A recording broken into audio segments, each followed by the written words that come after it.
आज का जो एपिसोड है वो बहुत स्पेशल है और देखने के बाद आपको पता भी चलेगा कि वो क्यों स्पेशल है। सबसे पहले मेरा एक मैसेज है सभी को कि हमारा जो देश है, भारत देश है, उसमें हमने जब तक जितने भी लोग हमारे लिए लड़ने वाले थे, जितने भी महापुरुष थे, जो अच्छे दिमाग वाले लोग थे, जिन्होंने समाज के लिए हमारे लिए लड़ाइयाँ लड़ी, जिसकी वजह से हम यहाँ तक पहुँचे हैं, हमने उनकी कदर नहीं की। हम उनकी कदर करते हैं जब वो हमारे बीच में नहीं रहते। यही हमारी कमी है। उसके बाद उनकी मूर्तियाँ लगाई जाती हैं, उनकी पूजा की जाती है, बट जब वो तक वो जिंदा रहते हैं तब तक उनको उनकी लड़ाई में साथ देने की बजाय दर्द देने की या उनके साथ धोखा, दर्द, ये सब चीज़ें करने में हम कमी नहीं छोड़ते। और सबसे ज़रूरी ये है कि आज जो लोग समाज के लिए लड़ने वाले लोग, जो महापुरुष, जो लड़ाइयाँ लड़ रहे हैं आपकी, वो हमारे बीच में है, तो समय ये है उनकी कदर करने का। बाद में उनकी आप फ़ोटो लगाते फिरते हो, उसका कोई बेनिफिट नहीं है। और मैं बिल्कुल भी समय ना लेते हुए आप सभी का स्वागत करता हूं और आपका देवेंद्र जी, डॉक्टर देवेंद्र जी, स्वागत करता हूं। गुरनाम सिंह चढ़ूनी जी, आपका बहुत बहुत स्वागत है। और आप लोगों ने बहुत कीमती समय निकाला, उसके लिए बहुत धन्यवाद। अब आज का मुद्दा, जो मेन मुद्दा है, वो ये है कि आज समाज में जितनी बुराइयां फैली हुई हैं उसके बारे में हम बात करेंगे। चाहे वो जाति पाति से रिलेटेड है, पुलिस से, जो प्रशासन है, राजनीतिक खाप हैं जो हमारी, या फिर जो ऑर्गेनाइजेशन है आपकी, और जो ज़मीनी लड़ाई हम लड़ रहे हैं। तो सबसे पहले जो मेरा सवाल है वो डॉक्टर साहब आपसे है, वो ये है कि जो जाति शब्द है, जैसे कि हालांकि हमने अभी देखा है, वो यूजीसी का एक कानून आया था जो निरस्त हुआ है। जाति जो शब्द है जिसमें समाज बंटा हुआ है, ये समझना बहुत जरूरी है लोगों के लिए कि ये जाति है क्या, किसे बोला जाता है जाति, इसकी डेफिनेशन क्या है, परिभाषा एक्चुअल जाति की। देखिए अमित जी, क्या होता है, अलग अलग समय पे अलग अलग लोगों ने इसके परिभाषाएं दी हैं। कुछ लोग इसको जन्म से लेकर के जोड़ देते हैं, कुछ लोग इसको काम से लेकर के जोड़ देते हैं, कुछ लोग इसको ज्ञान से लेकर के जोड़ देते हैं।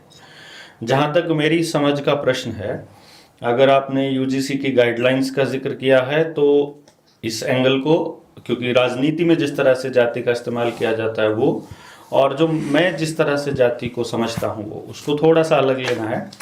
मैं जाति को समझ रहा हूँ परिवेश से बेसिकली, यानी और इसको आप इस एंगल से भी लेंगे कि आपका जो काम है, जो आपका नॉलेज है, जो आपका ज्ञान है, जिसको जान बोलते हैं, जो आपका जान है, वही आपकी जाति का आधार है। यानी जो आप जानते हो वो आपकी जाति है। आप खेती करना जानते हो तो आपकी जाति किसान है। आप लोहे का काम करना जानते हो, आपकी जाति लोहार है। आप चमड़े का काम करते हो, आप चमार हैं। तो ये जातियां इस तरह से बांटी गई थी कि जो जिसको जिस तरह का काम आता था। मान लीजिए आप किसी दूसरे परिवार में पैदा हुए, जहाँ जिसको आप मान लीजिए चमार के घर में पैदा हुए, बाद में आपने पैसा कमा करके और जमीन खरीद ली और आप खेती करने लग गए, तो अब आप किसान हैं, अब आप किसान जाति से हैं। बहुत से लोगों ने अपने आसपास के परिवेश के लोगों से उनका सरनेम या फिर उनकी जाति को अडॉप्ट कर लिया कि हम भी इन्हीं के जैसे हैं तो इन्हीं की तरह हम रहेंगे। और यूजीसी में जो इस्तेमाल किया गया था वो ये था कि एक समाज में हर व्यक्ति को एक मैसेज दिया जा रहा है कि समाज बर्बाद हो रहा है, इसकी बर्बादी का कारण एक दुश्मन है, और हर व्यक्ति को एक इमेजिनरी दुश्मन दिया जा रहा है।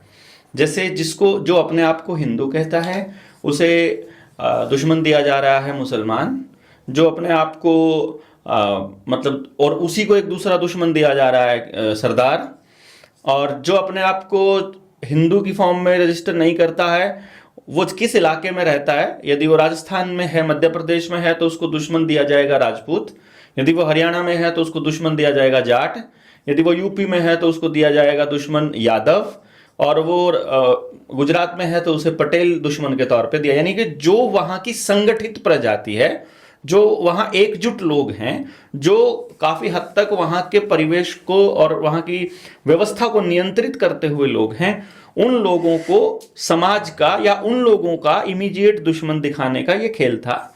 और यूजीसी की गाइडलाइन के जरिए 2-3 काम इनको करने थे। एक तो फ्री ट्रेड एग्रीमेंट पर साइन करना था ताकि लोग यहाँ पर जो बकवास चलती रहे सोशल मीडिया पर और बैकडोर से वो एंट्री हो जाए, और दूसरा नब्ज चेक हो जाए। वो तो सरदार और जाट बहुत स्मार्ट निकले यहाँ पर आकर के, उनको इनकी पॉलिटिक्स समझ में आ गई क्योंकि मालूम है कि ये लड़ाके लोग यही हैं, लड़ना इन्हीं ने था, और जैसे ये लड़ना चालू करेंगे हम बाकी दुनिया को इनके खिलाफ खड़ा कर देंगे। तो वो एक गृह युद्ध का जो माहौल बनाने की तैयारी चल रही है, उस जाल में ये लोग नहीं फंसे, और बहुत शानदार तरीके से इसको हैंडल किया इन लड़ाके लोगों ने, बहुत ही पॉलिटिकली और बहुत डिप्लोमेटिकली इसको हैंडल किया। That was a good idea, but जाति से एंगल मेरा ये था। गुरनाम जी, जातियों के बारे में भी बल्हारा जी ने बताया, तो आप फील्ड पे रहते हो, आप लड़ाइयाँ लड़ते हो, तो आप ये नहीं देखते कि कौन किस जाति से है। हालांकि चाहे अभी बुजुर्गों की पेंशन का मामला था, किसानों का मामला था, अलग अलग मुद्दों पे हम देखते हैं आपको, और सरकार को ललकारते हुए देखते हैं, बल्हारा जी को भी और आपको भी। तो जो समाज शब्द है, समाज शब्द को आप कितना मानते हो, या सिर्फ जातियों में, ग्रुपों में, धर्मों में लोग बटे हुए हैं? क्या समाज शब्द एक्चुअल में है? समाज है तो वो क्या है समाज? क्योंकि आमतौर पर जब कोई लड़ाई होती है तो वहाँ पे समाज नाम का कोई ऐसा तत्व दिखाई नहीं देता, वहाँ पे जातियाँ और धर्म के नाम पे ही काफ़ी कुछ चल रहा है आजकल। देखिए, जो जातियाँ हैं वो तो बल्हारा जी ने जैसे बताया कि काम के हिसाब से कभी बनी थी, लेकिन वास्तविक जो है, अगर हम थोड़ा सा इस चीज़ को अध्यात्म की तरफ ले जाएं, तो जातियाँ तो जूनी का नाम है, जैसे मानव जाति, जैसे पशु जाति। तो जातियां तो उन चीज का नाम है। तो अब जो गुरु नानक देव जी हुए हैं, उन्होंने कहा है मानुष की जात सब है एक कै पहचान वो। काम के हमने बांट लिए तो अलग बात है कि एक कुछ काम करता है, दूसरा कुछ काम करता है, उसका नाम रख दिया उसका। तो लेकिन वो नफरत पैदा करने के लिए नहीं था, वो तो एक दूसरे का पूरक था। जैसे मान लिया हम गांव में रहते हैं, एक लोहे का काम करना उसने शुरू कर दिया, हमने उसका नाम लोहार रख दिया, वो सारे गांव का काम करेगा, सारा गांव उसको हेल्प करेगा, वो हमारा भाईचारा था। हम भी जब छोटे छोटे थे, किसी ने हल्का काम करवाना उससे करवाया, और उसके बदले 10-10 किलो अनाज पूरे गांव ने उसको दे दिया। इसी तरह जो लकड़ का काम करता है, हमने उसका नाम बढ़ई रख दिया, उससे पूरे गांव ने लकड़ का काम करवाया, और उसको हमने पूरे गांव में 10-10 किलो अनाज दे दिया। ऐसे जो बाल काटने वाला उसका नाई है, उसको भी हमने 10-10 किलो सारे गांव ने दे दिया। ऐसे हम बांट के खाते थे, और ऐसे हमारा भाईचारा था। ये एक समाज का ढांचा था कि किसी का काम ना रुके, सब हम भाईचारे से रहें और एक दूसरे के सहयोगी भी बनते थे। जैसे कोई शादी है, हमने ये कहा था कि हाँ, जो हमारे बुजुर्ग थे उन्होंने सिस्टम खड़ा किया हुआ था कि जैसे किसी की शादी है, उसमें सबने कन्यादान डालना है, या उसमें सबने न्योंदा डालना है कि भाई ठीक है, उसकी शादी है ना, उसको हर आदमी हर घर से उसको 5-5 रुपए दे दो। पुराने टाइम में उसको 10-10 रुपए दे दो, उसके बोझ ना पड़े। यहाँ तक था कि अगर किसी का कोई डेथ होगी, संस्कार करना है, हम कहते हैं ना जो 2 डक्के उठा के डालते हैं कि उस पर लकड़ डाली, एक्चुअली ये था कि उसके पास संस्कार के पैसे ना हो तो सब अपने अपने घर से एक लकड़ी ले आओ और तो संस्कार हो जाएगा। बिल्कुल, ये था समाज का ढांचा। जिसको जातियों में बांट के, फिर उसको धर्मों में बांट के। धर्म क्या था? अब मोहम्मद साहब आए, उन्होंने परमात्मा से मिलने का रास्ता सुझाया, ठीक है। उनके जाने के बाद हमने उसमें कट्टरता आ गई कि अब और जो है और गुरु पैदा नहीं हो सकता। ईसा मसीह जी आए तो उसके बारे हमने, उनके बाद जाने के बाद हमने कहा भाई अब और नहीं आ सकता। इसी तरह से उसमें कट्टरता आती चली गई कि जो दूसरे गुरु आया उसने आके भी परमात्मा के बारे समझाया। कोई ऐसा गुरु आज तक दुनिया में नहीं आया जिसने परमात्मा से अलावा कोई और बात की है, जिसने ये कहा 2 परमात्मा है, जिसने ये कहा 4 परमात्मा है जी, ठीक है। लेकिन हमने क्या समझ लिया कि हिंदुओं का परमात्मा और है, मुसलमानों का और है, सिखों का और है। किसी की वाणी, गुरु ग्रंथ साहब में 36 गुरुओं की वाणी है, 36 महात्माओं की। सबका संदेश तो एक ही है ना कि परमात्मा एक है, तेरे अंदर मिलेगा, गुरु के द्वारा मिलेगा। बिल्कुल। हमने उनको धर्मों में बांट लिया। समाज जो था वो सब कैसे सुखी रहें, किसी का काम ना रुके, उस ढांचे का नाम समाज है, एक व्यवस्था का नाम समाज है। व्यवस्था का नाम। लेकिन अब क्या हो गया, अब उसमें हड़क फूट गई कि किसी का सीमा ही नहीं है कि वो कितना कमाए, वो दूसरे को कैसे लूट सकता है। पहले तो ये था दूसरे की मदद कैसे कर सकता है, अब ये है कि दूसरे को कैसे लूट सकता है, और उसकी सीमा नहीं है कि 1000 करोड़ का मालिक हो गया, 50,000 करोड़ का मालिक हो गया, उसको सीमा ही नहीं है। वो ये भूल गया कि ये पैसा तेरे किसी काम का भी है क्या। जितना उसको चाहिए सारी सहूलतें पूरी करने के बाद वो जो और हड़क फूट रही है और दूसरों का वो नोच रहा है, वो ये भूल ही गया कि मतलब ये तेरा किसी काम का भी है। परमात्मा को तो भूल, परमात्मा नाम की तो चीज को याद ही नहीं है। इसलिए जो परमात्मा की औलाद है उसी का वो शोषण कर रहा है उल्टा। और वही कारण है कि आज जो होड़ चल रही है, आज जो पाप जिस तरह से बढ़ रहा है, मतलब अभी आ रहे हैं कि आप देखिए कि 23 करोड़ लोग आज भारत के अंदर ऐसे हो गए जिनको 2 वक्त की रोटी नहीं है। और इसी देश के अंदर एक एक आदमी ऐसा हो गया कि अगर उसकी एक दिन की कमाई उस 23 करोड़ लोगों में बांट दी जाए तो 23 करोड़ लोगों में एक भी भूखा नहीं सोएगा, केवल एक आदमी की। आज 9 लोगों के पास 50 करोड़ लोगों के बराबर संपत्ति है, और अभी जो वो ऊपरले है उन्हीं का कर्जा माफ हो रहा है। तो एक तरह से समाज के ऊपर, पूरे उसके ऊपर कब्जा पूंजीपति लोग कर रहे हैं पूरी दुनिया के ऊपर। ये जो कब्जा है, जो पूंजीपतियों का कब्जा है, ये एक खास व्यवस्था के तहत किया जा रहा है। जैसे शासन और प्रशासन, इसमें मुख्य भूमिका तो पुलिस की रहती है और राजनीतिक जो पार्टियां हैं उनकी रहती है, क्योंकि कॉरपोरेट राजनीतिक पार्टी के थ्रू, पुलिस के थ्रू आम आदमी तक पहुंचता है। वहाँ से उसको डराया जाता है, वहाँ से उसको दबाया जाता है, उसके हकों को दबा के, और वहाँ से उसका शोषण किया जाता है। तो हमारे समाज में जिस तरीके से आज व्यवस्था जो है, किसी भी व्यवस्था की हम बात करें, चाहे शासन है, प्रशासन है, राजनीति है, चाहे हमारे कोर्ट हैं, या फिर हमारी जो पंचायतें हैं, उनका हाल कुछ ज़्यादा अच्छा नहीं है अभी। तो ये जो व्यवस्था खराब हुई है, अगर हम बात करें प्रशासन की, तो समाज में और जाति के सिस्टम को देखते हुए जो पुलिस प्रशासन है, जिस तरीके से आजकल हम देखते हैं, बहुत वीडियोज आती हैं कि बदतमीजी हो रही है, औरतों के साथ मार पिटाई होती है, और बच्चों के साथ शोषण हो रहा है, खुलेआम हो रहा है, उस पर कोई कार्रवाई नहीं हो रही। तो सामाजिक तौर पर हमें पुलिस की कितनी ज़रूरत है, या हम खुद सक्षम हैं अपनी सुरक्षा के लिए?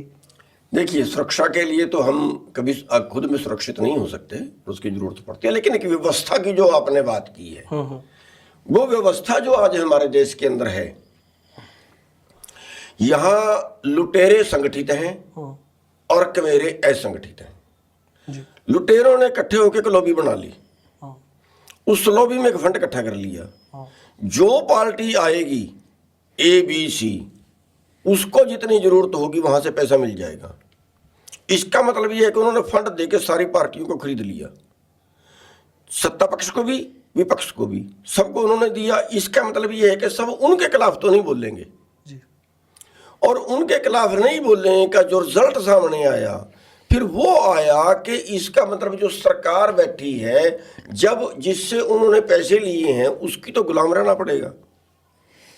जब उसकी गुलाम रहना पड़ेगा तो सारे कानून उसके पक्ष के बनेंगे जी। जब सारे कानून उसके पक्ष के बनेंगे तो वो जो है वो ज्यादा कमाई वाले कानून बनाएंगे। जो ज्यादा कमाई वाले कानून बनाएंगे तो वो कहीं ना कहीं किसी का शोषण होगा। अब जैसे 1 रुपए किले पर उनको जमीन दे दी जाती है। अगर हम गांव का देखें, 100 गज का प्लाट नहीं मिलता उनको।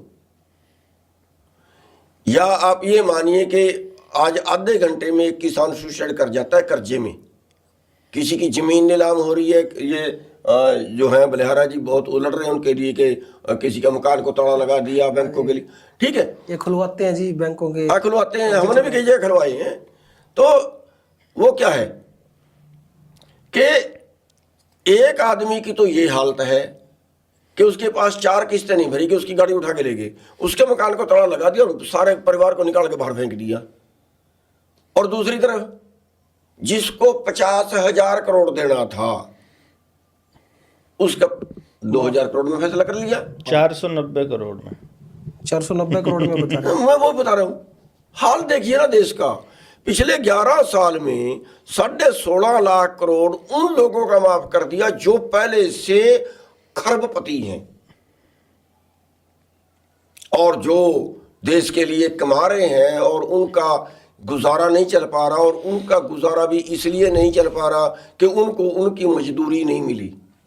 आप आज अगर देखें देश में जो एमएसपी है, जो हमारे से बिना पूछ सरकार तय करती है, किसानों से बिना पूछ, किसानों की राय के बिना, लागत के आधार पे नहीं, अपनी मर्जी से।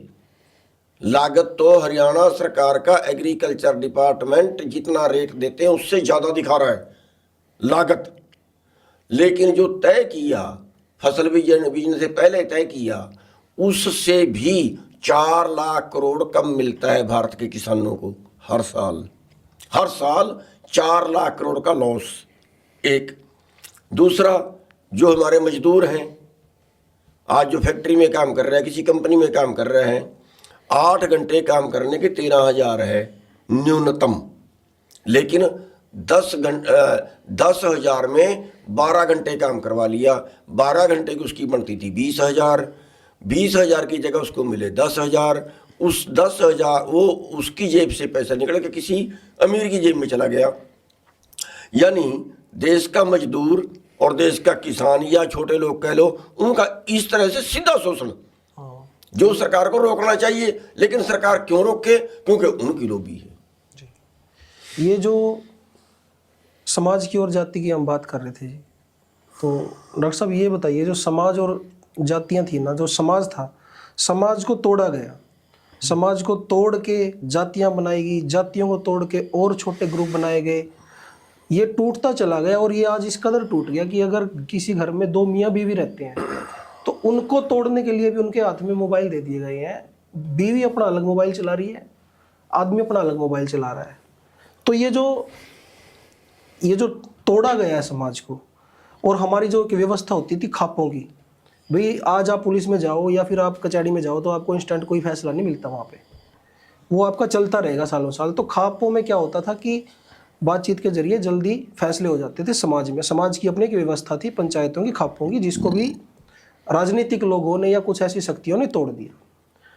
तो ये जो खाप व्यवस्था थी, ये जो टूट चुकी है, क्या हम ये माने जैसे आज आपका एक संगठन है भारतीय किसान यूनियन और बलहारा जी लीडर इंडिया JSM चला रहे हैं, तो ये जो संगठन है आज, क्या ये संगठन नई खापे हैं? ये मान लिया जाए कि आज लोगों को संगठन बना के संगठनों से जुड़ने की जरूरत है, क्योंकि वो इतने टूट चुके हैं कि वो छोटे छोटे ग्रुपों में आ गए हैं, और जिसकी वजह से प्रशासन और पुलिस उनको डराती रहती है।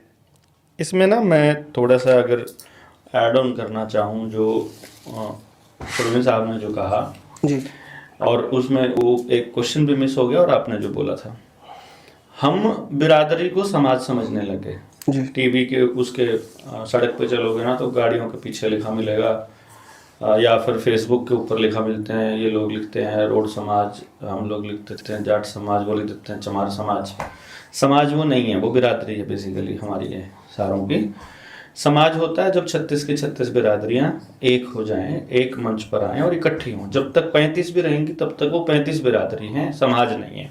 ठीक है। समाज बनेगा 36 की 36 बिरादरियों से, और 36 की 36 बिरादरियों से प्योर प्रजातंत्र लोकतांत्रिक तरीके से उनका प्रतिनिधि आकर वहाँ प्रतिनिधित्व करे, ना कि कुछ लोग आकर के हमारी तरह अपने आप से लड़ने का ठेका उठा लें। जैसे हम लोग जो हैं, हमारे अलग, या तो हमारे पुरखों के ऐसे संस्कार रहे होंगे, जैसे अब चड़ोनी साहब तो गुरु गोबिंद सिंह की संतानों की कैटेगरी से आ रहे हैं, हम लोग भी उसी कैटेगरी से हैं बेसिकली। हमारे बारे में यहाँ एक चीज़ पूरी दुनिया में चर्चित है, पश्चिमी उत्तर प्रदेश, हरियाणा और पंजाब, ये 3 प्रदेश, ये इस एरिया के जो लोग हैं, यहाँ की गंगा की और इन 5 नदियों की और इस हिमालय की वजह से और वनस्पतियों की वजह से हमारे खून में, हमारे जीन में एक स्पेशल कैटेगरी पाई जाती है जिसको बोलते हैं वॉरियर जीन।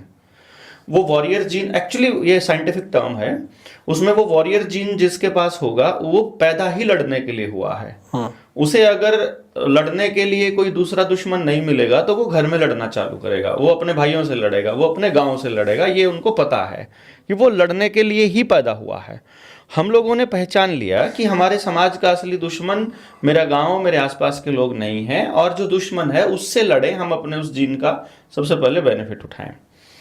ये जो संगठन है ये इंडिविजुअल की अपनी एक पहल है, जिनको लोग मतलब ये मानने लग जाते हैं और बल्कि उस फेस के साथ ही अटैच कर देते हैं, जो कि समाज का या खाप का आईना कभी भी नहीं हो सकते, क्योंकि वहां रिप्रेजेंटेटिव्स नहीं है, वहां अपने आप से समझ से आए हुए लोग नहीं हैं।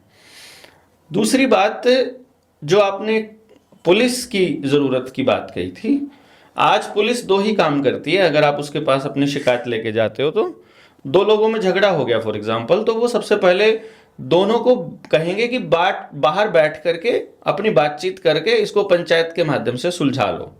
पहला सवाल कि पुलिस के डंडे के डर से क्यों आप पंचायत के माध्यम से सुलझा रहे हो, आप अपने आप से क्यों नहीं सुलझा लेते हो, ये एक सवाल है पूरे समाज को। दूसरी चीज ये है कि या दूसरा काम पुलिस करती है कि दोनों के खिलाफ या एक के खिलाफ पर्चा दर्ज कर देती है जो इन्वेस्टिगेशन में आए, या जो पैसा ज्यादा दे दे, या जिसके साथ जान पहचान ज्यादा हो, या जिसकी सिफारिश आ जाए, या जो ज्यादा पावरफुल हो, इसके हिसाब से पुलिस जो है वो पर्चा दर्ज कर देती है।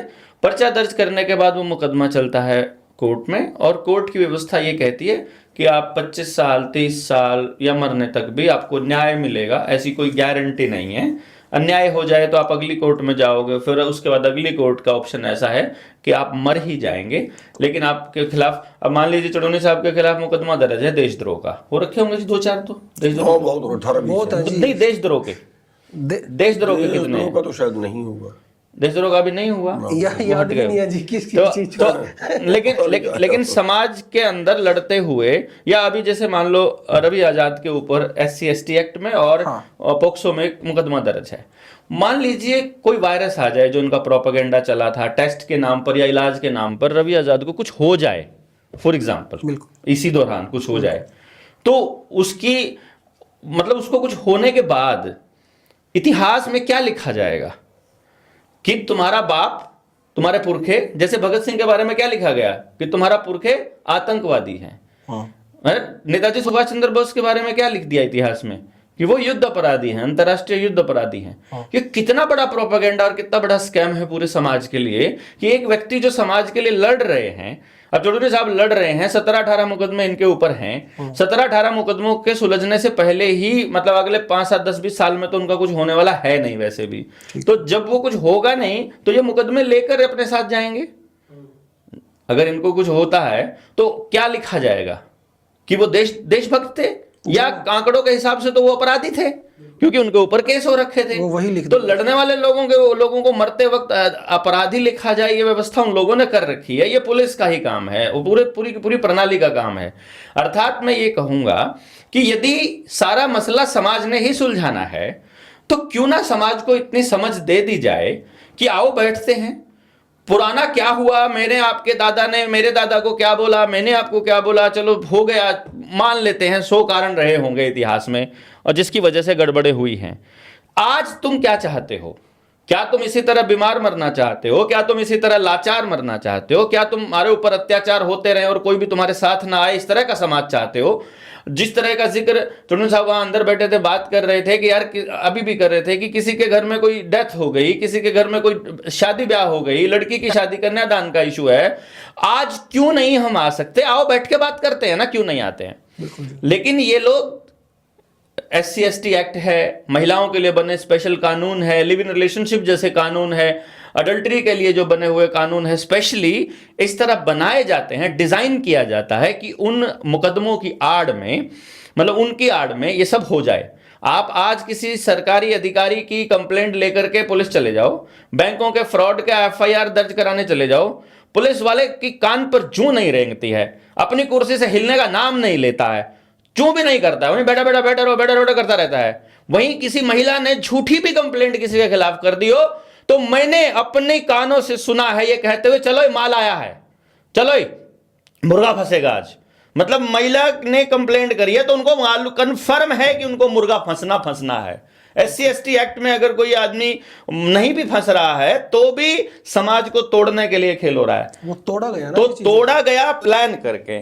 इसको हमें समझना चाहिए कि अच्छा, खाप में बैठे जो चौधरी लोग थे, जो पंचायती लोग थे, उन लोगों को लालच दे करके इज्जत के नाम पर, सम्मान के नाम पर विधानसभा में भेज दिया और वहां उनको करप्ट कर दिया गया। अब करप्ट आदमी समाज की आवाज ये नहीं जो उठा पाएगा। अभी आप बोल रहे हो, मैं एक लाइन इसमें ऐड करना चाहता हूँ। जब भी कोई विधायक है जी, हमारे बीच का कोई राजनीतिक आदमी है और समाज से वो निकला है, मनसा चाहे उसकी जो भी है, वो जब वोट मांगता है तो वोट मांगते हुए तो वो ये कहता है कि मैं आप लोगों का आदमी हूँ, आपका बच्चा हूँ, आपका बेटा हूँ, मैं आप लोगों के लिए काम करूंगा। जिस दिन वो इलेक्शन जीत जाता है उस दिन वो ये बोलता है कि सिस्टम से काम होगा, मैं सरकार हूँ और सरकार का फैसला ये, इस तरीके से मेरे से बात मत करो। फिर वो इलेक्शन जीतते ही वो आपका बीच का, वो आपने चुन के भेजा है ना, तो आपने भेजा तो मालिक तो आप रहे ना उसके। वो ये जो बदलाव है उसमें एकदम से कि अब मैं सिस्टम बन गया हूँ, अब मैं सरकार बन गया और जनता कुछ बोलती नहीं है, ये क्यों है? ये डर क्यों है लोगों को? ये क्यों बोल नहीं पा रहे?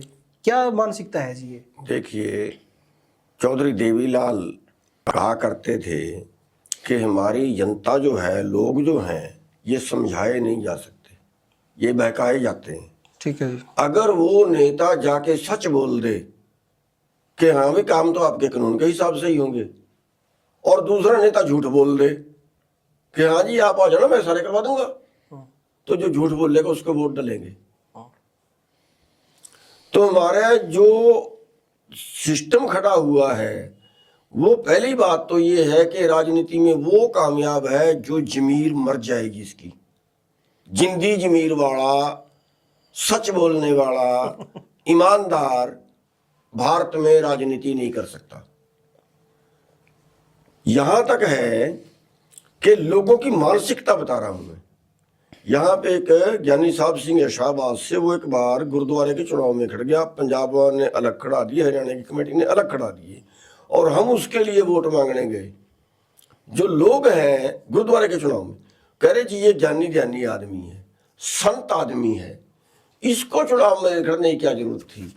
मैंने कहा भाई गुरुद्वारों के प्रबंधन में भी गुंडे चाहिए। लोगों की मानसिकता के जो नेता हैं उनकी क्वालिटी चोर, झूठे, दगाबाज, मतलब वो लोग चाहिए। सच्चे को, ईमानदार को वोट पड़ती नहीं। इसलिए जैसी जनता होती है फिर वैसे वो हो जाते हैं, जैसे वो होते हैं वैसी जनता हो जाती है। तो मेन दिक्कत तो जनता में आई ना जी, कमी तो हमारे अंदर आ गई ना। जनता में मैं बता रहा हूँ ना, अब जनता में क्या है, एक आदमी दारू पीता है, ठीक है, वो बस आदी है 24 घंटे का, उसको क्या पता है समाज का, उसको क्या पता है देश के बारे में। उससे तो जिसने पिला दी, आपने देसी पिला दी तो आपके गुण गा देगा, दूसरे ने कल आके अंग्रेजी पिला दी, कल को उसके गा देगा।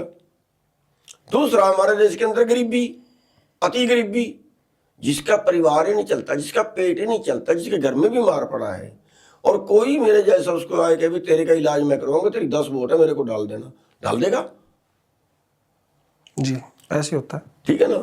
तो ये चीजें जो हैं हमारे सिस्टम को दूषित कर रही हैं। इसलिए हमारे समाज के अंदर जो त्रुटियां हैं वो घटने की बजाय, कम होने की बजाय लगातार लगातार लगातार बढ़ रही हैं।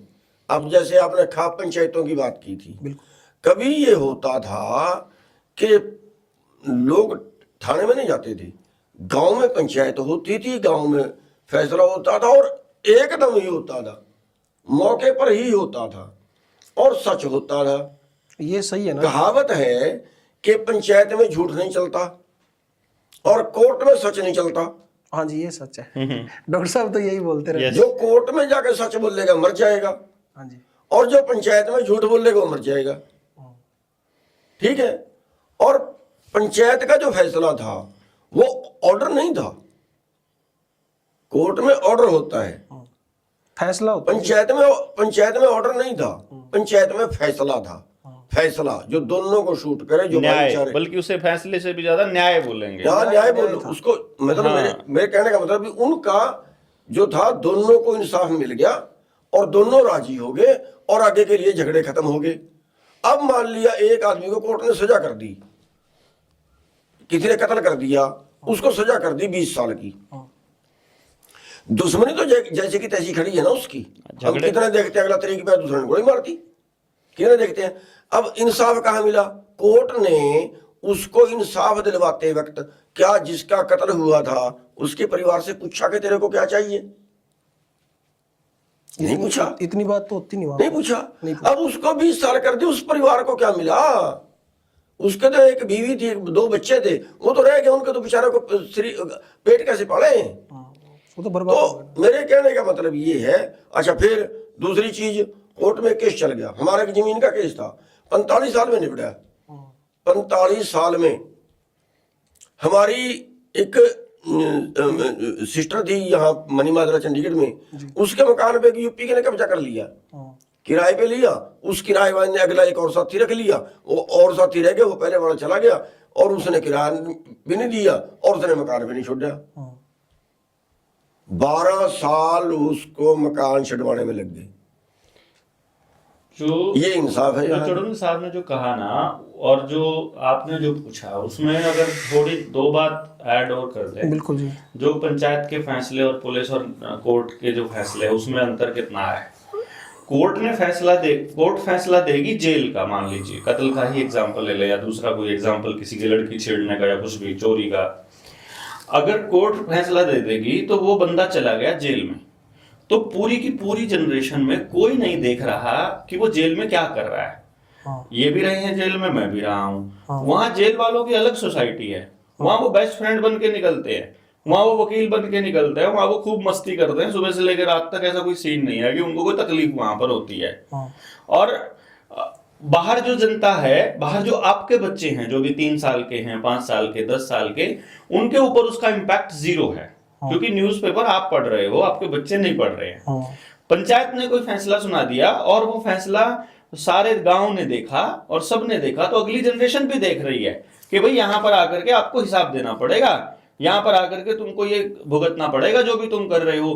तो अपराध रुकने के ज्यादा चांसेस पंचायती फैसले में है, समाज के सुधरने के ज्यादा चांसेस आपके गांव के फैसले में है। मतलब कोर्ट के फैसले में सुधार के चांसेस तो बनाना जी। एक चीज और है, वो चीज ये है कि कोर्ट ये गवाह देखती है, गवाह। हाँ। कोर्ट गवाह देखती है कि अब वो गवाह कौन बनता है? एक मर्डर हो गया उदाहरण के तौर पे, तो उसका गवाह कौन बना? उसका रिश्तेदार। अरे रिश्तेदार तो वहां था ही नहीं 100 किलोमीटर भी, उसने गवाही दी, हाँ जी मैं अपनी रिश्तेदारी में था, मेरे सामने इसने गोली मार दी, और जिसके सामने गोली मारी वो गवाह नहीं बना। तो कोर्ट अच्छा क्या है कि एक का नाम झूठा रख दिया। हम मैं जेल में रहा हूं, मैंने 5 साल कैद काटी है, तो मैं वहां पे बहुत से केस देखता था। एक यही कुरुक्षेत्र का केस था, उसमें 4 आदमी असली थे और 9 आदमी उसमें वो थे जो कत्ल में थे ही नहीं, सजा काट के आए। 50% लोग जो है वो का सजा काट रहे हैं जो गुनाह में है नहीं। मुझे लगता है ज्यादा होंगे जी। आप देख ज्यादा है, मैं आपको बड़ा अच्छा वो बताता हूँ। और फर्क बता रहा, यहाँ एक सीआईए में था रणबीर वर्मा या असली गुनाहगार तो पहले बता के फिर सुनिए, रणबीर वर्मा या रणबीर शर्मा सिस्टम सेट करके इंस्पेक्टर था। वो क्या करता था, उसने एक यूपी का आदमी, बिहार का आदमी जो है मजदूरी करने के लिए आया था, वो उठा लिया स्टेशन से, सेलर से, कहीं से भी उठा लिया, उठा के उस पर एक पिस्तौल डाल दिया। अब बिहार के आदमी की, नेपाल के आदमी की यहाँ कौन जमानत कराएगा बेचारे की? उसको पड़े हो गए 1 साल। अब 1 साल तो उसके साथियों ने उसको राय दी, भैया तेरे बाहर निकलने का कोई तरीका नहीं, मुकदमा तो निपटेगा 5 साल में, सजा है इसमें 1 साल जी। अब 1 साल सजा है, 5 साल में मुकदमा निपटेगा, तो भैया तेरे पास क्या चारा है? उसको सलाह दी कि अभी सेशन जज आएंगे दौरे पे उनको बोलना महाराज मैं इकबाल करने के लिए तैयार हूं कि हाँ मेरे पास पिस्तौल था।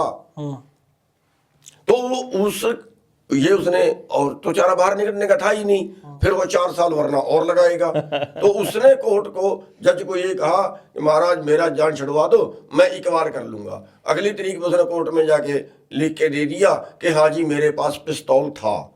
तो फिर कोर्ट ने क्या किया कि ठीक है, इसको 1 साल हो गया, इस केस में साल सजा बनती है, अंडरगोन कर दिया उसको, जितनी तूने काट ली वो तेरी सजा है और भाई बच जा। झूठा मुकदमा उसके ऊपर बनाया, कोई गवाह नहीं था, किसी गवाह की जरूरत नहीं पड़ी, ठीक है, बिल्कुल। और उसको सजा हुई और उसका पीछे परिवार बर्बाद हुआ। और उस थानेदार को ऐसे मेरे ख्याल से 20 केस मेरे को भरे कुरुक्षेत्र पड़े की हैं जी ऐसे तो। 20 केस कुरुक्षेत्र की जेल में मिले। ये 2004 की बात है। और उसको प्रमोशन मिली और राष्ट्रपति से अवार्ड, कमाल है। यही तो खेल है, राष्ट्रपति से अवार्ड मिला उस यही तो बंदे खेल को। है। ये इसी पे आज का, तभी ये चर्चा जरूर है। हमारी न्याय व्यवस्था, मैं ये कहता हूं कि कानों को हाथ लगवा दिए। वो जो जेल जाने से पहले जो कोर्ट कचहरी और पुलिस थाने के चक्कर है ना जी, सजा तो वो है, सजा तो वो देते हैं। मैं ये कह रहा हूं वो भी मान गए। अब हमने एक केस किया हाई कोर्ट में एमएसपी का जी। कि एमएसपी जब सरकार ने फसल बीजने से पहले तय की तो फिर वो मिलती क्यों नहीं? वो तो मिलनी चाहिए, वो तो जरूरी है मिलनी। जब रेट तय करके हमें ये कहा कि आप ये बीजो, हम आपकी फसल का ये रेट देंगे, उनके रेट के ऊपर हमने बीजी, वरना वो ना बीजते, हम तो कोई और बीज लेते भाई। तो उस केस की 125 तरीके पड़ी। 125 हाई कोर्ट की बात कर रहा हूं मैं जी। जबकि जबकि 2, 3, 4 तरीकों में फैसला हो जाना चाहिए। हाँ, हो जाना चाहिए। हमने हरियाणा सरकार, पंजाब सरकार और सेंट्रल सरकार पार्टी बनाई उसमें, और तीनों सरकारों ने ये नहीं कहा कि हाँ खरीदना हमारी ड्यूटी नहीं है। उन्होंने जवाब दिया जी ये सेंट्रल गवर्नमेंट रेट तय करती है। स्टेट गवर्नमेंट ने कहा जी, सेंट्रल गवर्नमेंट ने कहा जी जो फसल है, जो खेती है वो स्टेट का मैटर है। स्टेट ने कहा जी हमारे पास पैसा नहीं है, सेंटर ने कहा जी हम पैसा दे देंगे, उन्होंने कहा जी हमें घाटा पड़ता है, उन्होंने कहा जी हम पूरा कर देंगे। 125 तरीके पढ़ने के बाद उस केस को फाइल करके रख दिया। पूरे देश के किसानों का केस है, छोटे मोटे की तो क्या गति है यहाँ, फाइल करके रख दिया। हमने कोर्ट को ये कहा कि आप हमें हरवा दो, आप हमारे खिलाफ कर दो, हम सुप्रीम कोर्ट तो चले जाएं। ना खिलाफ किया ना पक्ष में किया, और रिजर्व करके रख दिया। 2014 से आज 2026 हो गया, चल रहा है। हाँ, एमएसपी जिसके लिए हम लड़ रहे हैं ना, कोर्ट का ये हाल है। ये जो व्यवस्था के गिरने की, खापों के टूटने की, खापें तो टूट चुकी हैं जी अब, और उसका कारण कुछ भी हो सकता है। ये भी एक सवाल है आपसे कि खाप टूटी क्यों।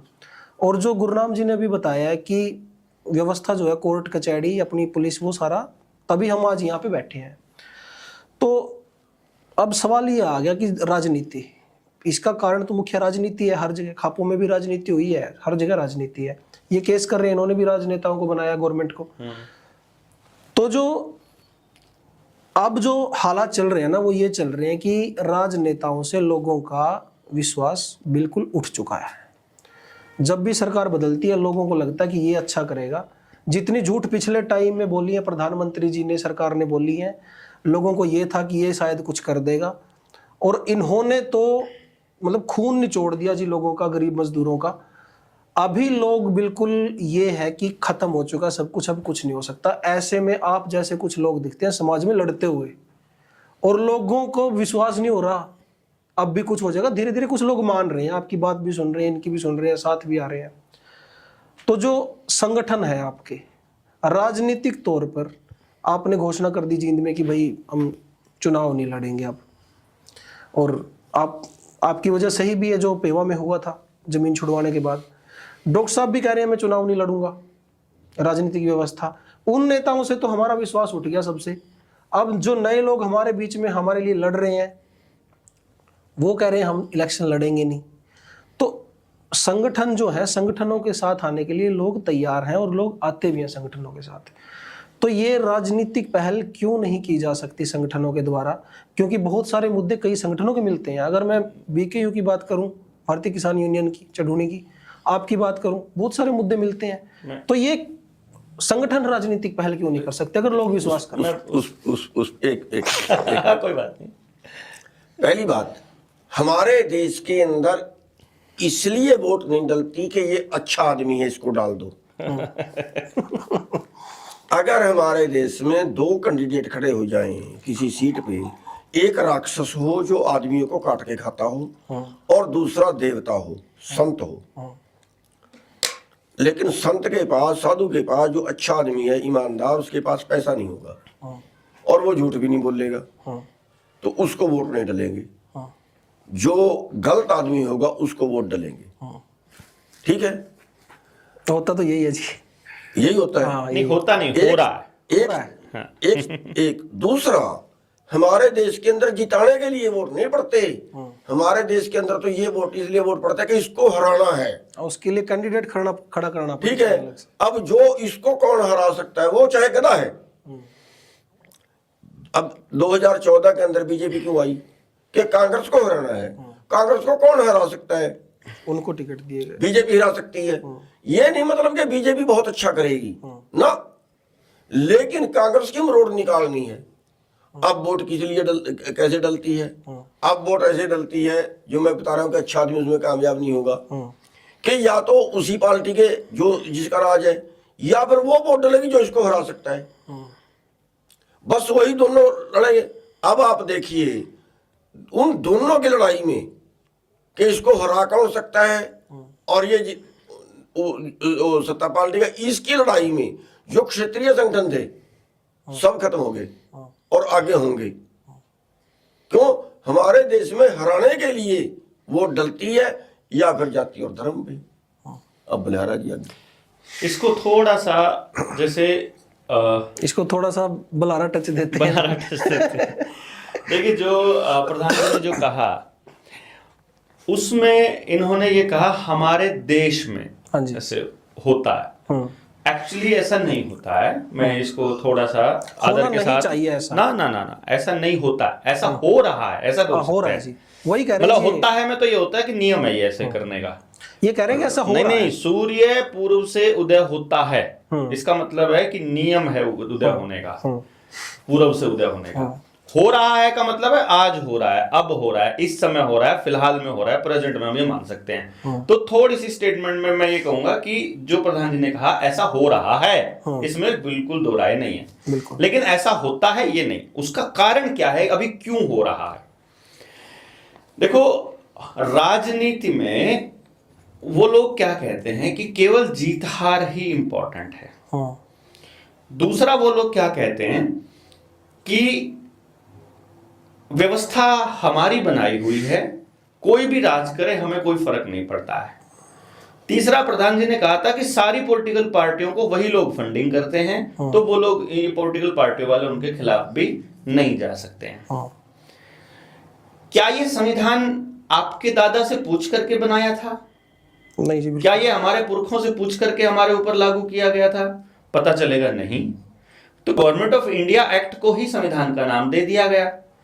इंडियन इंडिपेंडेंस एक्ट के बाद में राष्ट्रपति का पद डायरेक्टली रानी के पद के नीचे आया करता था, क्राउन के अंडर में आया करता था। क्या वो क्राउन के अंडर से निकल चुका है? तो आपको पता चलेगा नहीं, वो अभी भी उसी, आज भी राष्ट्रपति का पद वहीं पर है। इनको जाना पड़ता है जी, वहां पे वहीं जाते हैं ये हाजिरी लगाने के लिए। दूसरे नंबर पे मैं आपको बता दूं कि राष्ट्रपति को ऐसा दिखाया गया कि वो स्टैंप है, खाली रबड़ स्टैंप है, और जो प्रधानमंत्री के इच्छा के बिना कुछ भी नहीं कर सकती। जबकि रियलिटी ये है कि दोनों सदन नीचे से ऊपर तक का जोर लगाने के बावजूद एक भी कानून नहीं इस देश के अंदर पास कर सकते जब तक राष्ट्रपति यस ना कर दे। और राष्ट्रपति की औकात नहीं है बिना रानी से पूछे कोई भी नया कानून पास करने की। जो होता है उन्हीं के हिसाब से होता है। इंग्लैंड की जो कितने ही पार्लियामेंट के सांसदों ने ऑन रिकॉर्ड बोला है अपने इंटरव्यूज के अंदर कि लोकसभा में क्या पास होना होता है पहले से तय होता है। हमारी बहस वहां केवल एक दिखावा मात्र होती है। हम वहां केवल पक्ष विपक्ष में बोल के जनता को यह एहसास दिला देते हैं कि ये हमारा है, ये हमारे खिलाफ है। ऐसी बहुत वीडियो है, ऐसी बहुत सारी बातें हैं। चौथी जो पांचवी जो अगली बात मैं आपको बताऊं, उसका सबसे बड़ा नुकसान क्या है, पब्लिक का इलेक्टोरल पॉलिटिक्स में जो पार्टिसिपेशन है वो जीरो है। हम जो चुनाव लड़ने वाले लोग जिनको देखते हैं हम, वो लोग मात्र आखिर के 25 दिन आते हैं और 25 दिन में बुड़ करके निकल जाते हैं, और एक ऐसा माहौल बनाया जाता है जिसमें पब्लिक को ऐसा लगता है कि ऐसा हो रहा है, यदि ऐसा होते हुए हम इनके साथ नहीं चले हवा के साथ तो हमको ये आंधी उड़ाकर ले जाएगी, इसलिए वो डर में उधर उसको फ्लो में वो बह जाती है।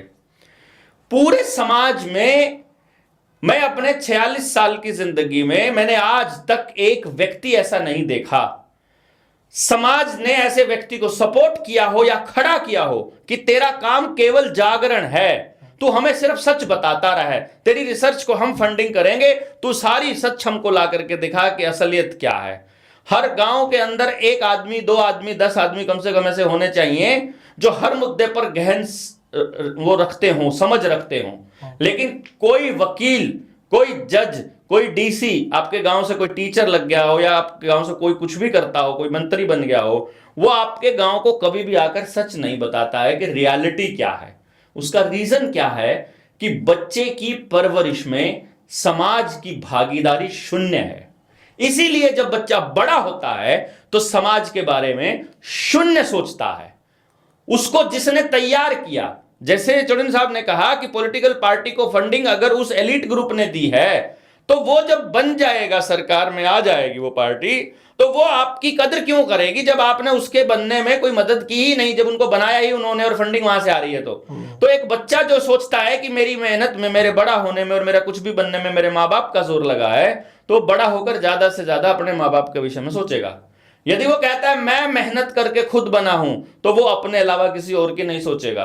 तो गांव की भागीदारी बच्चे की परवरिश में शून्य है, इसीलिए बच्चे की भागीदारी गांव के विकास में शून्य है और उसकी सत्यता में है।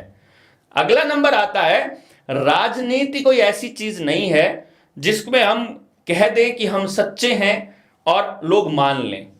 किसी भी बात को मानने के लिए कम से कम 21 बार आपके दिमाग में वो चीज अटैक होनी चाहिए। आपने देखा व्हाट्सएप ग्रुप बना रखे हैं।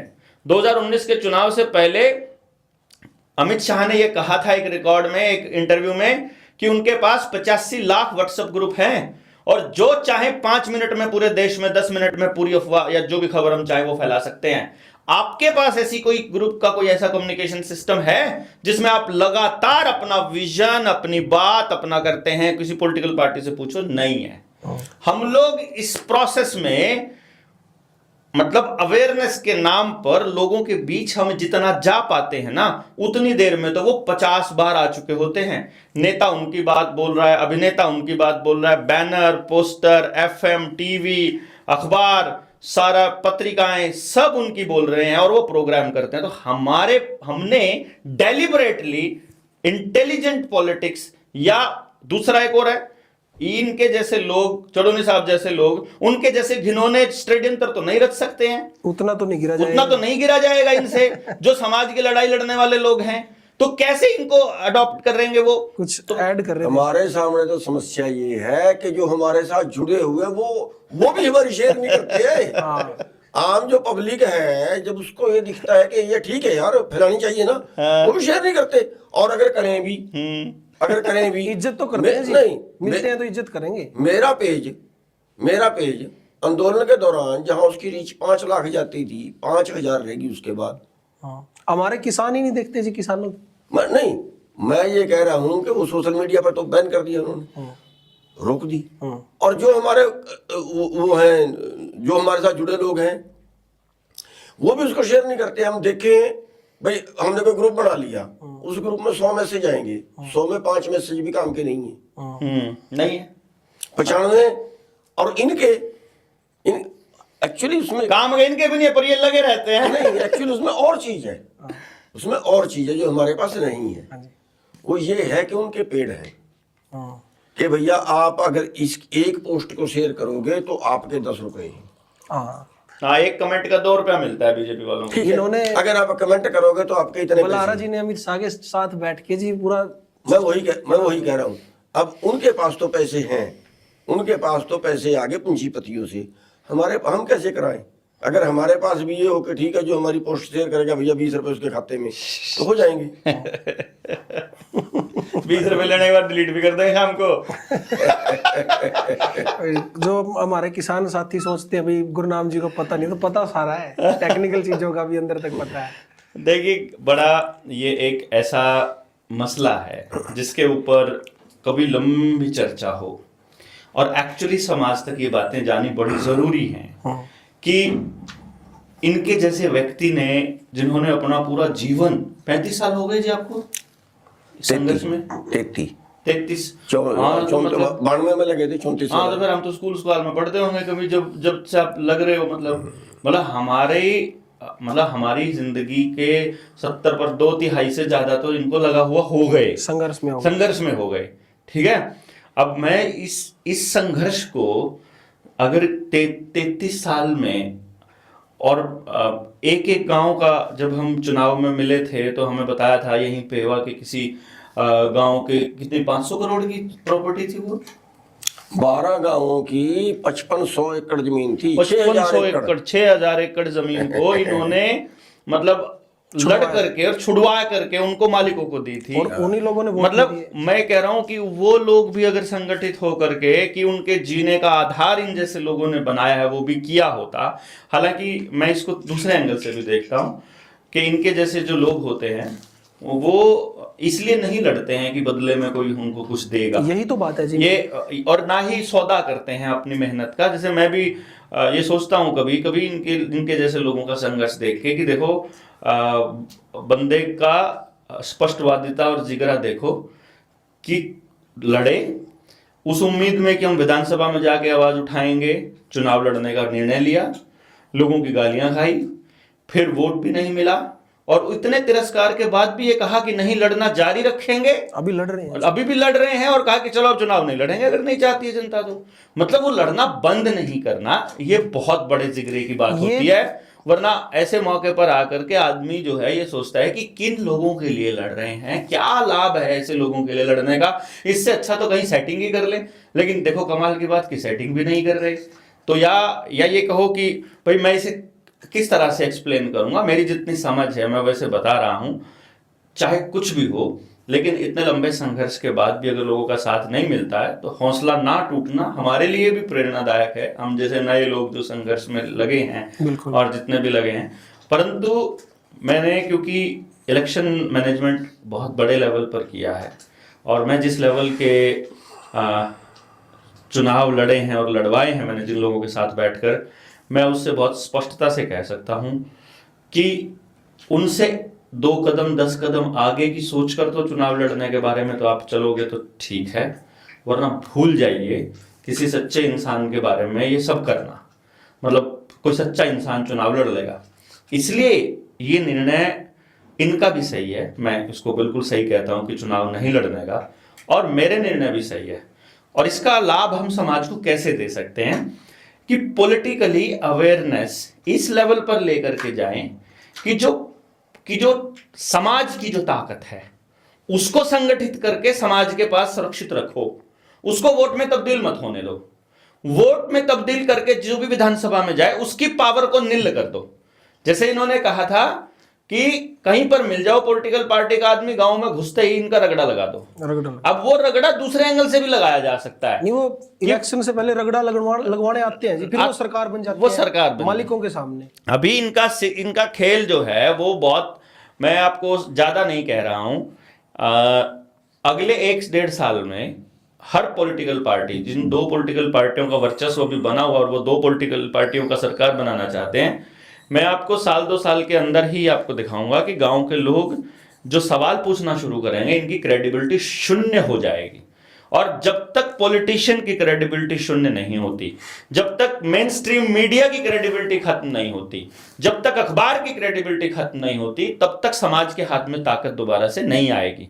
और समाज को इस तरीके से संगठित रूप से सुनियोजित तरीके से समझाना पड़ेगा, अवेयरनेस लानी पड़ेगी, जितने सुनियोजित तरीके से समाज को बरगलाया गया है सारे एंगल पे। शिक्षा, स्वास्थ्य, न्याय, राजनीति, खेती, धर्म, रोटी, बेटी, माटी, खेत, खेड़ा, खाप, जल, जंगल, जमीन, जानवर, हर मुद्दे पर समाज को वैसे ही सुनियोजित तरीके से समझाना और अवेयर करना पड़ेगा जिस तरीके से उनको मिसगाइड किया गया है।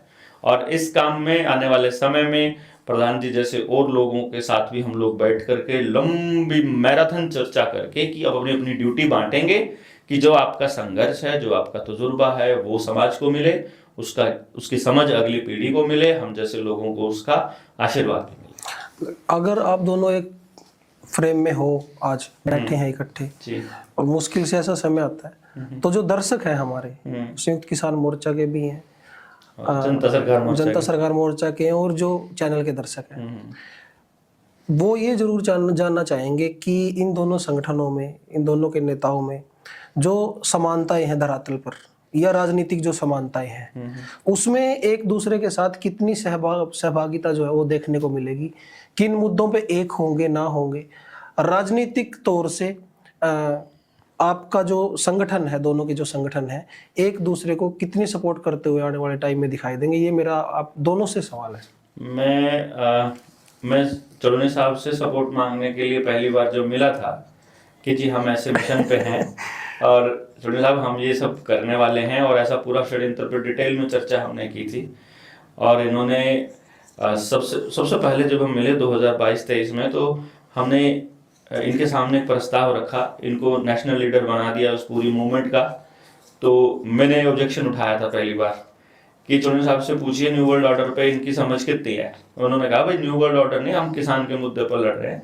फिर इन्होंने कितनी बड़ी दरिया दिली के साथ इन्होंने एक बात कही कि हमको वो बताओ क्या है ये जो न्यू वर्ल्ड ऑर्डर है। इन्होंने अपने पूरे किसान संगठन के जितने भी पदाधिकारी थे सबको एक प्लेटफॉर्म पर बिठाया। यहाँ कुरुक्षेत्र में ही जाट धर्मशाला में 2 दिन का अधिवेशन रखा, पूरे मसले को समझा, और उन्होंने एक स्टेटमेंट दी थी वहाँ, क्लोजिंग स्टेटमेंट में इनकी आखिरी स्टेटमेंट ये थी कि भाई मसला बहुत बड़ा है, इसको हम जल्दबाजी में और ऐसे ही खामखाई में नहीं लड़ सकते, बहुत समझ के साथ लड़ने की बात है, और गांव को अवेयर करने के लिए इसमें चलना पड़ेगा। और बड़ी बात क्या है कि फिर जब इस मसले पर दोबारा से संघर्ष में साथ के लिए जब मैं उनसे मिला, तो इन्होंने मुझे एक बात कही थी कि बलारा जी एक खतरा हमें दिखाई देता है कि कहीं आप इस्तेमाल तो नहीं करोगे। तो मैंने इनको एक बात कही थी, जी देखिए मैं आपका इस्तेमाल करूंगा और मैं इस्तेमाल होऊंगा भी। आपको जहां हमारे को मतलब फर्नीचर के तौर पे अड़ाना है, फर्नीचर के तौर पे, मेन अगर नाका बंद करने में अड़ाना है वहां, जहां हमारी जरूरत पड़े वहां आप हमें इस्तेमाल कीजिए, और जहां हमें आपकी उपयोगिता लगेगी वहां हम आपसे निवेदन करेंगे। सहयोग की बात होगी, सहयोग की बात है कि हम पूरे समाज के अंदर इस जागरूकता में जहां भी हमें आवश्यकता पड़ेगी हम तो बेझिझक इनके पास पहुंचेंगे। और मैं तो अपनी तरफ से तो ये भी कहूंगा कि ये भी हमें एक बार आदेश कर दे बस कि देवेंद्र ये करना है, तो उसमें हमारे लिए झिझक पड़े, क्योंकि इनकी लड़ाई, इनके जैसा संघर्ष तो अभी हमने किया ही नहीं है। बिल्कुल जी भाई हमारे को तो जुमे 9 साल हुए हैं इस यात्रा में निकले समाज के एक्चुअल में तो संघर्ष के तो इसलिए क्या है, मैं उस दिन जब सितंबर 2020 की बात है, 10 सितंबर को शायद वहाँ पिपली में जब हम लोग लाठीचार्ज हुआ था, तो वो तारीख भी याद है मुझे। मैं आया था, इन्होंने कॉल दी थी तो मैं उसमें भी आया था। किसान आंदोलन में 13 महीने परमानेंट में रहा हूँ। पूरे किसान आंदोलन में अकेले किसान नेता थे जिन्होंने वैक्सीन ना लगवाने की अपील मीडिया में करी थी ओपनली। बिल्कुल, मतलब बोलते हैं उसी टाइम पे राकेश टिकैत साहब के पास गया था मैं, उन्होंने तो बल्कि वैक्सीन लगवाते हुए की फोटो जारी करी। दूसरे नेताओं के पास गया था, सारे नेताओं के पास, डल्लेवाल साहब के पास, राज्यपाल के पास, ये मंजीत राय था, बलदेव सिरसा थे, और अपने ये उग्राहा जी थे। मतलब मैंने कोई नेता नहीं छोड़ा, कहने का मतलब ये था। और उनके सामने जब मैंने बातें रखी थी, एक अकेले नेता थे जिन्होंने ऑन रिकॉर्ड ही बोला भाई ये मत लगवाना, ये गलत चीज है और इसको ये सब नहीं करना है। तो समाज के लिए अपनी छवि की चिंता ना करना, फिर उसके बाद ब्लंटली, स्ट्रांगली समाज के लिए खड़ा होना, और पॉलिटिकल या डिप्लोमेटिक स्टेटमेंट ना देना, ये सबके बस की बात नहीं है। मैं इसको ऐसे इसके लिए जिगरा चाहिए, इसके लिए बहुत बड़ा जिगरा चाहिए। इसमें गालियां ज्यादा पड़ती हैं, असफलताओं के चांसेस ज्यादा होते हैं, क्योंकि फिर आपके साथ कोई खड़ा नहीं होता है। जब आप इतना स्ट्रेट फॉरवर्ड होते हो ना, तो साथ वाले भी पीछे हट जाते हैं कि यार ये ऐसे थोड़ी होता है यार, सीधा लड़ जाते हो आप। लोग तो आ रहे हैं जी, बहुत ऐसे लोग बोलते खड़े होंगे हैं दोनों आपको, मोर्चों में। ऐसे लड़ जाओ, कैसे लड़ आपका जाओ? आपसे भी सेम सवाल है जी इसमें कि देखिए, जितने भी समान विचारधारा के लोग होते हैं वो कहीं ना कहीं एक दूसरे की मदद करते हैं। अब बलिहारा जी तो जैसे बोलते हैं, बहुत अच्छा बोलते हैं, और ये पढ़े लिखे हैं, मैं तो अनपढ़ हूँ। ना जी, ये तो बता रहे थे कि मेरी बेइज्जती ना करो जी, आप पढ़े लिखे नहीं नहीं, ये तो पढ़े लिखे हैं और बहुत अंदर तक की, वर्ल्ड लेवल तक की खोज के लाते हैं। अच्छा, एक सवाल ले लूं जी, छोटा सा। हाँ जी। अब मैं माफी चाहूंगा, बलहारा जी के बारे में बहुत सारे लोग ये बोलते हैं कि भाई ये कहानियां सुनाते हैं, कॉन्स्पिरेसी थ्योरी है इनकी अपनी, आजकल झूठ चल रहा है। इनकी बातों में कितनी सच्चाई है जी? नहीं, सच्चाई तो इनकी बातों में 100% है। ये बात बहुत जरूरी है जी लोगों के लिए। हाँ, सच्चाई तो इनकी बातों में 100% है। पर अब अगर कोई मेरे को कहे कि भैया एक जहाज बना है जो चांद पे चला जाएगा, तो मैं यकीन थोड़ा ही कर लूंगा जब मैंने वो जहाज देखा ही नहीं। ठीक है, ये जो ढूंढ के लाते हैं वो हमें तो 20 साल बाद पता चलेगी। उदाहरण के तौर पे वैक्सीन वाला मैटर था, इन्होंने तब बता दिया, आई नहीं थी वो तब। इन्होंने तब बता दिया कि ये नुकसानदायक है और ये आगे के लोगों की सेहत का नुकसान करेगी। लोगों को तो अब पता चल रहा है ना कि इससे अटैक भी हो रहे हैं। लोगों को तब पता चल रहा है, इन्होंने तो तब बता दिया था। और जो आप बता रहे हैं वो भी हजम नहीं हो रही। वो भी हजम नहीं हो रही। अब वो तो ज्ञान की बात है, जब मेरे को वहां तक का ज्ञान ही नहीं है तो वो उसको सोते आ रहा है, मार रहे। लेकिन जब वो सच होगा, जब वो सच होगा तब हो यार, ये तो 10 साल पहले बोल रहा था, मेरे को तभी मान लेनी चाहिए थी। तो ये जो बोलते हैं ये सही बोलते हैं और अंदर तक की निकाल के लाते हैं। रही सहयोग की बात, वो तो हमारा पहले सीमा तो पहले भी कहा, जहाँ हमारे सहयोग की जरूरत पड़े बता दिया करो भाई। और फिर बता दिया करो ना जी, है जी, बता दिया करो ना लोग। लेकिन लड़ने वाले लोगों की क्या समस्या है? अब 23 तारीख को ये प्रोग्राम कर रहे हैं, हाँ जी। 23 को हम ताल कटोरा में कर रहे हैं ना, एक टाल दो आगे प्लीज, यही को आगे पीछे कर दो। नहीं, आगे पीछे 23 का अपना पुराना कार्यक्रम नहीं, शेड्यूल है जी। आगे पीछे कर, आगे पीछे मजा नहीं आएगा लड़ाई का, मजा नहीं। आप यहीं आ जाओ, यही पता लग जाएगा। आप एक काम करो, सहयोग आप 23 को सारे यहाँ आ जाओ, जिस दिन आप रखेंगे हम सारे वहां जाएंगे। बोलो सर। चलो देख लेते हैं कि मैं बात कर लेता हाँ, हूँ वो साथियों से। मैं पूरी कोशिश करता हूँ, मैं आगे कोशिश पीछे कर करता दो। हूँ। हाँ जी। ये ऐसे बनती है जी। हाँ, नहीं, आप सारे 23 को यहाँ आओ और हम सारे आपके तरीके को प्रोग्राम चेंज ना करो जी, वेन्यू चेंज कर दो। बस ताल कटोरा की बजाय पिपली आ जाओ, प्रोग्राम कैंसिल नहीं करना। और एक ना कर लें कि 23 को यहाँ से सारे दिल्ली चलेंगे। 24 को कर ले।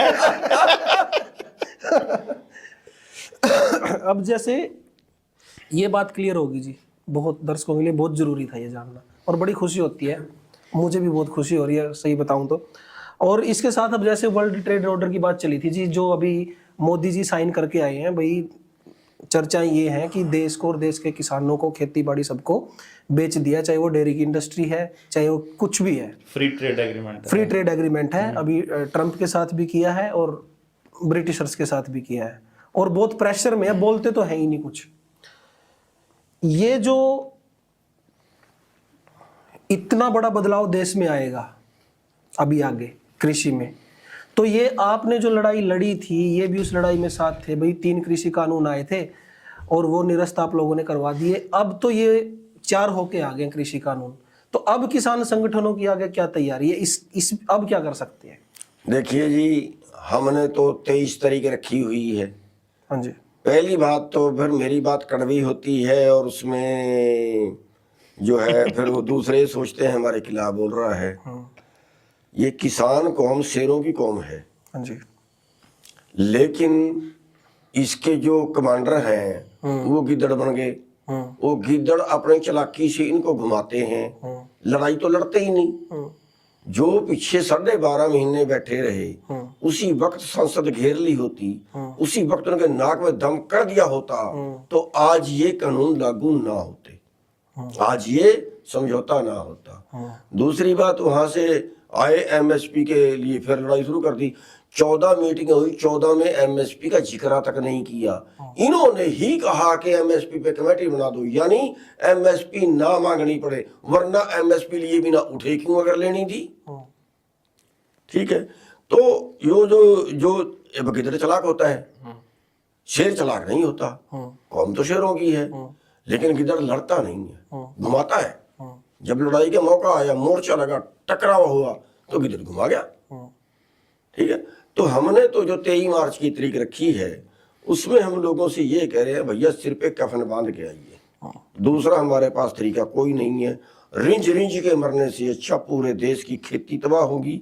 खेती के ऊपर जितने धंधे हैं वो सारे तबाह होंगे। मैं आपको ना एक छोटी सी बात बताता हूँ। जब किसान आंदोलन चल रहा था ना, तो सिंगू बॉर्डर पे एक बार किसान नेताओं के एसकेएम के लीडर्स की मीटिंग थी। उस मीटिंग में हम भी गए थे, मतलब मैं ऑब्जर्व करने के लिए गया था। तो अपने किसान नेता के साथ अंदर जब गए, तो वहाँ के जो अंदर जो चलता था डिसीजन मेकिंग में, और चुनाव साहब को तो मालूम ही है, तो क्या बोलेंगे। वहाँ देख करके मैंने एक बात अपने साथियों को बोली थी। मैं कहा अपन जो जनता सरकार मोर्चा बना रहे हैं ना नए वाले टाइम में, मतलब उस टाइम नया संगठन बना रहे थे, नाम फाइनल नहीं था। मैंने कहा था एक चीज बता देना, ये लाल झंडे वाले जहाँ जाएंगे ना, ये सबसे ज्यादा कचरा करेंगे। इनकी वजह से सारे के सारे आंदोलन की ऐसी तेजी होनी है। और मैं उस टाइम पर मुझे ध्यान है बिल्कुल, पूरे एसकेएम पे कब्जा करके वो मैं इसीलिए मैंने उनको ये कहा था। अपने साथियों को मैं एक बात बोलता हूँ हमेशा कि कोई भी मीटिंग हो जाए, कोई भी बड़ा कार्यक्रम हो जाए, एक भी आदमी उस जो अपने आप को कामरेड या कम्युनिस्ट बोलता है ना, वो अंदर आ गया ना, समझ लो आपके संगठन के स्टेसी, मतलब आरएसएस और ये कम्युनिस्ट ये बराबर के हैं। जिस घर में घुस गए, जिस संगठन में घुस गए, उसका सत्यानाश करना ही करना इन लोगों ने। इसीलिए, और इन्होंने ही समाज को, ये जो आपने एक सवाल पूछा था ना कि ये खाप पंचायतें और ये समाज का ढांचा क्यों टूटा, इन्होंने तोड़ा है ये सारा का सारा। अगर मैं आपको बताऊं, जितनी ट्रेड यूनियन बना करके हर संगठन में घुस करके, टीचर्स में, और यार 24 यूनियन तो आंगनबाड़ियों की बना दी इन्होंने, 19 यूनियन टीचर्स की बना दी इन्होंने, सारे के सारे उसी तरीके से लोग तोड़ने का काम। इतना स्पेशलिस्ट है ये कि पूरे समाज को ये यकीन दिला रहे हैं हम मांग मांगेंगे। अरे भाई भिखारी थोड़ी ना है हम मांग मांगेंगे, नौकर है वो, हम मालिक हैं, मालिक आदेश करेगा और वो ना करे उसकी क्या औकात है। लेकिन इन्होंने लोगों को इतना एग्जॉस्ट कर दिया, घुमा घुमा घुमा घुमा घुमा। एक और भी है, ये किसान लीडर नहीं है। हाँ, ये किसानी का इनसे कोई लेना देना है ही नहीं। कर्मचारी जो संगठन थे, उनके जो लीडर रिटायर हो गए, और रिटायर होने के बाद काम चाहिए, और रिटायर होने के बाद किसान संगठन में आ गए, किसान संगठन बना लिया। जितने लीडर हैं वो सारे रिटायर कर्मचारी हैं। इस बात का लोगों को पता भी नहीं बेचारा, वो बस बोलने में थोड़े से स्मार्ट हैं। बात को घुमा के कर्मचारियों पे ले जाते हैं, और इस तरह से पूरे एसकेएम के ऊपर कब्जा कर गए। चलो खैर, अभी जैसे बलारा जी तो कहते हैं कि जी राजनीतिक में हम तो अपनी विधानसभा में आगे कैंडिडेट उतारेंगे, और ये डिमांड भी करते हैं कि गांव से, हर गांव से हमें 2 लोग तो दे दो कैंडिडेट के तौर पे। और अगर ये इस तरीके की कोई पहल कर रहे हैं, और आपने इलेक्शन तो लड़ा है और लोगों ने हताश किया, वो बात उस तरफ जाती है। पर अगर ऐसी कोई पहल करता है नीडर इंडिया या फिर संयुक्त किसान मोर्चा की तरफ, चढ़ोनी की तरफ से जो है वो ऐसी कोई पहल रहती है, तो ये तो हम मान के चले ना कि एक दूसरे को परस्पर समर्थन रहे, कोई वो नहीं है कोई। ये इस पे आपकी राय लेनी। देखिए, ये तो अब जो इलेक्शन वाली बात आपने कर दी कि इलेक्शन में आगे क्या होगा, वो तो बहुत, मैं नहीं करूंगा ना जी, मुझे गालियां पड़ेंगी। वो तो बहुत से प्रस्ताव आ रहे हैं कि जी ऐसे सबको इकट्ठा करें और फिर एक राजनीतिक पार्टी बनाएं या दूसरे किसी राजनीतिक पार्टी में जाएं। लेकिन फिलहाल तो जो है उस पर जैसा जैसा टाइम आएगा उस पर विचार करेंगे। लेकिन अभी फुल स्टॉप है इनके चुनाव लड़ने पर। अपना कोई राजनीति से तो किनारा करने का मतलब जो चुनाव है, एक्चुअली ये राजनीति ही है जो हम कर रहे हैं। समर्थन तो दे सकते। एक्चुअली चुनाव में एक्चुअली हमारे बस का झूठ बोलना, दगा करना वो है ही नहीं। और बड़ी बात है, राजनीति में जमीर मारनी पड़ती है, पता नहीं कितने की जिंदगी रहेगी या थोड़ी कितनी बची है कितनी नहीं बची है, उसके लिए अपना वो पाप भी और करें हम लोगों के लिए। तो हम पाप क्यों करें जी, हम अपने सिर पे बोझ क्यों लेके जाएं। तो वो सोच के हमने कहा कि नहीं, हमारे से इलेक्शन नहीं लड़ेंगे, झूठ तूफान वाली राजनीति, सपोर्ट रहेगा, पर दगाबाजी वाली राजनीति हमारे से। सपोर्ट की बात, और सपोर्ट तो कोई बात नहीं, वोट तो जिसको बनता है उस टाइम की बात। सपोर्ट तो भाई जो अच्छा काम करेगा, अच्छे आदमी को सपोर्ट करनी भी चाहिए ना। बिल्कुल जी। कि जो ये जमीनें जो जा रही हैं अभी, जींद में बहुत बड़ी जो है कई हजार एकड़ जमीन एक्वायर की है। 4800 एकड़ शायद। हाँ, अलग अलग जगह पे जमीन एक्वायर हो रही है 12,000। और समाज टूटा हुआ है जी, लोगों को तोड़ दिया है। मतलब छोटे छोटे ग्रुपों में लोग बटे हुए हैं और लोग डरते हैं, कभी पुलिस ने डरा दिया, कभी किसी ने डरा दिया। ये लड़ाई किस तरीके से जीती जाएगी? जहाँ तक रिक्वायरमेंट का है, वो तो हमारे अपने लोग जगह पे, ये जो वहाँ पे फतियाबाद में था, कोई थर्मल बन रहा था और वो वहाँ पे आंदोलन हो गया। उन्होंने कहा जी हमने जमीन देंगे। मैंने कहा तुम रोक भी नहीं पाओगे। कह रहा क्यों? मैं कहा जब इनको ये लगा ना कि हमें फालतू रेट मिल रहा है, ये रातों रात बेचेंगे। वही हुई। जो रोकने वाले थे वो किनारे रह गए, रात को पैसे उठा लिए। तो हमारी अगली पीढ़ी है ना, वो खेती से बाहर हो रही है। वो खुद चाहती है कि अगर हमें इतना पैसा मिल जाए, ठीक है, हम विदेश में जाएंगे, हम कोठी लेंगे, कर और बर्बाद करते हैं फिर सड़क पे। समाधान क्या है जी? सब चीज जो अव्यवस्था फैल गई है, आपके अनुसार इन सारी चीजों को रोकने का देखिए समाधान तो क्या है, इक्वायरमेंट की कुछ तो जरूरत भी होती है। अब अगर इक्वायरमेंट करनी बंद कर दे तो आगे इंडस्ट्री कहाँ बढ़े, कुछ तो जरूरत भी होती है। लेकिन इन चीजों के लिए बेकार जमीनें जो होती है, जिन पे खेती नहीं होती, अगर आप भारत के आप सर्वे करोगे तो बहुत सी जमीन ऐसी पाएगी जिसपे कुछ नहीं होता। वहां जाके इंडस्ट्री लगानी चाहिए। ये वहां लगाते हैं जहाँ पे बढ़िया सड़क हो, बढ़िया जमीन हो, शहर के नजदीक वाले, ये वहां लगाते हैं। तो वो उस चीज में वो बात तो वही आगे ना, नीतियों में सुधार होने की जरूरत है। नीतियां राजनेता बनाते हैं, राजनेता को पूंजीपति बनाते हैं, पूंजीपति अपने हिसाब से उसको करेंगे और जनता जो है तो उनका भोजन है, खाएंगे वो लोग जनता। राजनीति में आप इंटरेस्टेड हो नहीं जी? मैं कह रहा नहीं, राजनीति करने की कोशिश तो करें ना, लोग उस लेवल पर कोशिश क्या करें। आपने बहुत कीमती समय निकाला, मैं आप दोनों का बहुत धन्यवाद करता हूँ और सभी दर्शकों का भी बहुत बहुत धन्यवाद। नहीं, धन्यवाद तो आपका है कि जो आप समाज के मुद्दे उठाते हो। हर चैनल नहीं उठाता, आप समाज के मुद्दे उठाते हो और समाज के मुद्दों पे उस समाज को जागृत करने का काम करते हो। एक कलम के अंदर 4000 तलवार की पावर होती है। बिल्कुल, ऐसा लाला जगत नारायण जी कहा करते थे। तो जो मीडिया है उसके जरिए लोगों तक बात पहुंचती है।